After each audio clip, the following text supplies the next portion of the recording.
नमस्कार दोस्तों, पीसीएस पाठशाला में आप सभी का स्वागत है। घटना चक्र टीजीटी पीजीटी नेट हिस्ट्री की यह 44वीं सीरीज है। अगर इसके पहले का वीडियो नहीं देखे हैं तो प्लेलिस्ट में जाइएगा। घटना चक्र टीजीटी पीजीटी नेट के नाम से प्लेलिस्ट बनी हुई है। गुप्त और गुप्तोत्तर काल के टीजीटी पीजीटी हिस्ट्री की सीरीज है घटना चक्र की। तो आइए शुरुआत करते हैं। एक जरूरी जानकारी और देनी है आप लोग को कि 5500 वन लाइनर क्वेश्चन का रामबाण पीडीएफ है टीजीटी पीजीटी हिस्ट्री का, डाउनलोड कर सकते हैं। लिंक डिस्क्रिप्शन में दिया गया है। 6000 क्वेश्चन का रामबाण पीडीएफ है टीजीटी पीजीटी ज्योग्राफी का, लिंक डिस्क्रिप्शन में है, ज्वाइन आप बिल्कुल ले सकते हैं।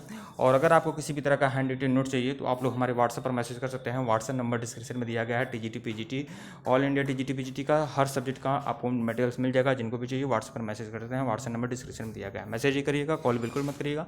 जो भी मटेरियल है दोस्तों चार्जेबल है। तो आइए शुरुआत करते हैं। प्रश्न संख्या 16 देखिएगा। निम्नलिखित वंशों में से उस वंश की पहचान करिए जिसने सर्वप्रथम भूमि अनुदान जारी किया था। तो सातवाहनों ने जारी किया था। केबीएस पीजीटी परीक्षा में पूछा गया प्रश्न है। प्रश्न 17 देखिएगा। गुप्त काल के निम्नलिखित में से किस मंदिर में शिव पार्वती संगीत वाद्यों के साथ उकेरे गए हैं। तो नचना कुठार मंदिर, यह आपका मध्य प्रदेश के पन्ना में है। मध्य प्रदेश के पन्ना जिला में है नचना कुठार मंदिर। वहाँ पर शिव पार्वती संगीत वाद्यों के साथ उकेरे गए हैं।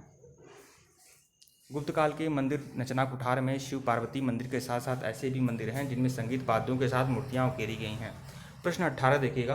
कांच गुप्त की ऐतिहासिकता का मुख्य साक्ष्य क्या है। तो वो है मुद्रा।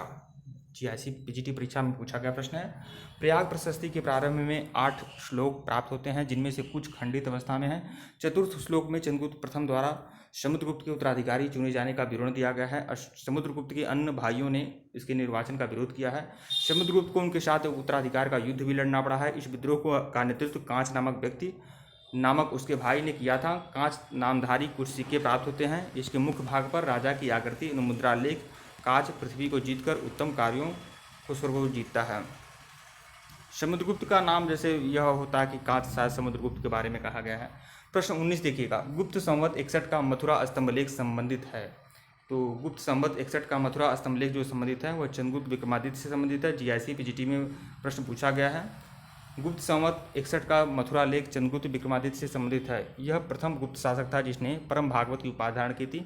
मेहरौली लेख के अनुसार इसने विष्णुपद पर्वत पर विष्णु ध्वज की स्थापना भी कराई थी। अगला प्रश्न देखिएगा।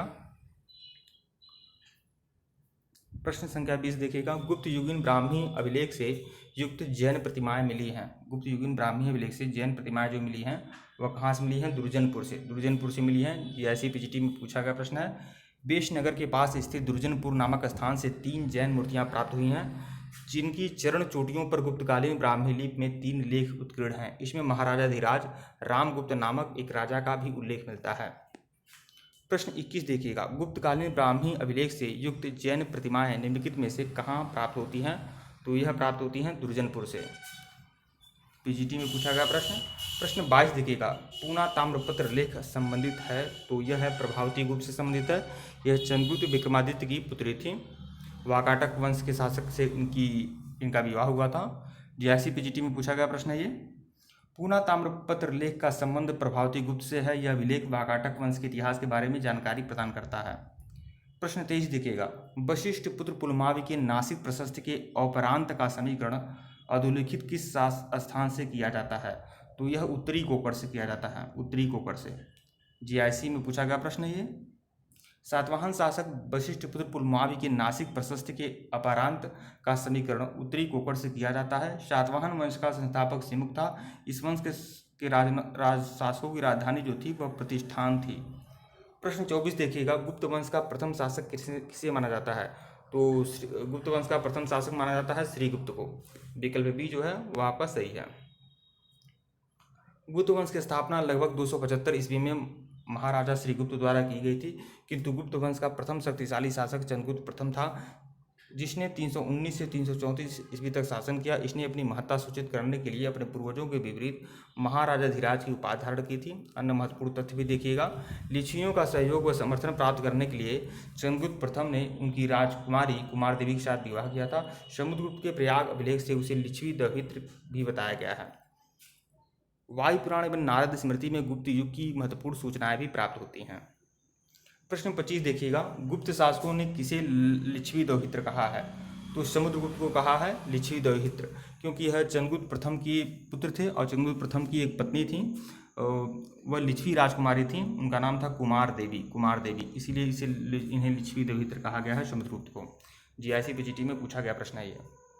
प्रश्न 26 देखिएगा, महाराजा धीराज की उपाधि धारण करने वाला पहला गुप्त शासक, तो चंद्रगुप्त प्रथम।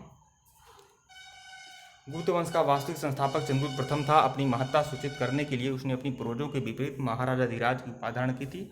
अन्य महत्वपूर्ण तथ्य भी देखिएगा, गुप्त संवत 319 शुरू करने वाला, गुप्त संवत जो था 319 ईस्वी में शुरू हुआ था और इसको शुरू करने वाला कौन था? चंद्रगुप्त प्रथम था। गुप्त संवत एवं शक संवत के बीच 241 वर्षों का अंतर है। चंद्रगुप्त प्रथम के सिक्कों के मुख्य भाग पर चंद्रगुप्त और कुमार देवी की आकृतियां उनके नामों के साथ अंकित हैं और पृष्ठ भाग पर सिंहवाहिनी देवी के साथ साथ मुद्रा लेख लिच्छवी उत्कीर्ण है। प्रश्न 27 देखिएगा, महाराजा धीराज की उपाधि धारण करने वाला पहला गुप्त शासक कौन था? तो महाराजा धीराज की उपाधि धारण करने वाला पहला गुप्त शासक था चंद्रगुप्त प्रथम। जीआईसी पीजीटी में पूछा गया प्रश्न है ये। प्रश्न 27 देखिएगा। प्रश्न 28, गुप्त संवत प्रारंभ हुआ था, तो कब प्रारंभ हुआ था गुप्त संवत? तो यह प्रारंभ हुआ था 319 ईस्वी में। पीजीटी में पूछा गया प्रश्न ये। प्रश्न 29 देखिएगा, गुप्त संवत को प्रारंभ करने का श्रेय किसे दिया जाता है? तो गुप्त संवत को प्रारंभ करने का श्रेय चंद्रगुप्त प्रथम को दिया जाता है, विकल्प बी। पीजीटी में पूछा गया प्रश्न। प्रश्न 30 देखिएगा, निम्नलिखित में से किस गुप्त शासक ने सर्वप्रथम सिक्के जारी किए थे? तो किसने सबसे पहले सिक्के जारी किया था? तो चंद्रगुप्त प्रथम ने, क्योंकि यह पहला स्वतंत्र शासक था। पीजीटी परीक्षा 2013 में पूछा गया प्रश्न है। गुप्त शासकों ने चंद्रगुप्त प्रथम द्वारा सर्वप्रथम सिक्के जारी किए गए थे। चंद्रगुप्त प्रथम के पूर्व शासक श्रीगुप्त और घटोत्कच द्वारा सिक्के जारी नहीं किए गए हैं, कोई साक्ष्य नहीं मिला है। समुद्रगुप्त द्वारा भी कई प्रकार के सिक्के जारी किए गए हैं, परंतु इसका काल चंद्रगुप्त प्रथम के बाद का है। प्रश्न 31 देखिएगा, निम्नलिखित में से कौन प्रथम गुप्त शासक था जिसने स्वर्ण के सिक्के जारी किए? तो चंद्रगुप्त प्रथम था और यह पहला स्वतंत्र शासक भी था, विकल्प सी। प्रश्न 32 देखिएगा, इलाहाबाद शिलालेख में समुद्रगुप्त की प्रशस्ति है जिसके रचयिता कौन है? हरिशेन, विकल्प ए जो है सही आपका। 2004 में टीजीटी 2004 में पूछा गया प्रश्न है ये। इलाहाबाद का अशोक स्तंभ अभिलेख समुद्रगुप्त के शासन के बारे में सूचना प्रदान करता है। इस स्तंभ पर समुद्रगुप्त के महासंधि विग्रह हरिशेन ने संस्कृत भाषा में प्रशंसात्मक वर्णन प्रस्तुत किया है, जिसे प्रयाग प्रशस्ति कहते हैं। इसमें समुद्रगुप्त की विजयों का उल्लेख है। अशोक निर्मित यह स्तंभ मूलतः कौशाम्बी में स्थित है, जिसे अगर देखिए यह अशोक का ही अभिलेख था जिस पर समुद्रगुप्त ने अपनी कलाकारी की है, मतलब अपना उन्होंने अपने जो हरिशेन ने उस पर प्रशस्ति लिखा, अपना अभिलेख लिखवाया। फिर बाद में अकबर ने भी इलाहाबाद में इसे स्थापित करवाया। उसके बाद जहांगीर और बीरबल के भी उल्लेख इसमें है, लेकिन यह मुख्य रूप से अशोक का है, उसके बाद समुद्रगुप्त ने किया था। प्रश्न 33 देखिएगा, समुद्रगुप्त की इलाहाबाद प्रशस्ति की रचना किसने की थी? तो वह हरिशेन ने किया था। एमबीएस पीजीटी परीक्षा पूछा गया प्रश्न है। प्रश्न 34 देखिएगा, प्रयाग प्रशस्ति के लेखक कौन है? तो वह है हरिशेन, पीजीटी 2009 में पूछा गया प्रश्न। प्रश्न 35 देखिएगा, इस सीरीज का सबसे आखिरी प्रश्न, नहीं रुकते हैं 5 प्रश्न और देख लेते हैं। प्रयाग प्रशस्ति के लेखक थे, तो प्रयाग प्रशस्ति के लेखक जो है हरिशेन है। पीजीटी परीक्षा 2006 में पूछा गया प्रश्न है। प्रश्न 36 देखिएगा, इलाहाबाद स्तंभ लेख के रचयिता कौन है? कई बार प्रश्न दोहराया गया है, जितनी बार दोहराया उतना प्रश्न दिया है, कम से कम इसको तो आप अच्छे से नोट ही कर लीजिएगा, अच्छे से देख लीजिएगा, हरिशेन है, इतना तो भूलना ही नहीं चाहिए अगर आप इतिहास के विद्यार्थी हैं तो। प्रश्न 37 देखिएगा, प्रयाग प्रशस्ति का कोट्टूर नामक, देखिए प्रयाग प्रशस्ति का कोट्टूर स्थान अधोलिखित किस स्थान से समीकृत किया गया है? तो यह जो प्रयाग प्रशस्ति का कोट्टूर स्थान है, किस स्थान से समीकृत किया गया है उस स्थान को, तो यह देखना है आपको। तो उस वह स्थान जो है आपका उड़ीसा में पड़ता है। देखिए कोट्टूर नामक स्थान जो है, प्रयाग प्रशस्ति में कोट्टूर नामक स्थान का जिक्र है। यह स्थान जो है उड़ीसा के गंजाम जिले में स्थित कोठूर है, कोठूर। प्रश्न संख्या 38 देखिएगा, इसकी व्याख्या देख लीजिएगा। समुद्रगुप्त के इतिहास का सर्वप्रथम स्रोत इलाहाबाद स्तंभ लेख अथवा प्रयाग प्रशस्ति है। इसकी रचना समुद्रगुप्त के महासंधि विग्रह हरिशेन ने किया था। समुद्रगुप्त के प्रयाग प्रशस्ति से उसके जीवन और विजयों के बारे में सूचना मिलती है। प्रयाग प्रशस्ति में उल्लिखित स्थित कोट्टूर स्थल जो है वह उड़ीसा के गंजाम जिले में स्थित कोठूर है। प्रश्न 38 देखिएगा, पुंड्रवर्धन अधोलिखित किस स्थान से समीकृत है? तो पुंड्रवर्धन जो है वह उत्तरी बंगाल में है, विकल्प बी। जीआईसी में पूछा गया प्रश्न है ये। गुप्त शासक कुमारगुप्त प्रथम के समय में उत्तरी बंगाल में पुंड्रवर्धन नामक गुप्तों का एक प्रदेश है।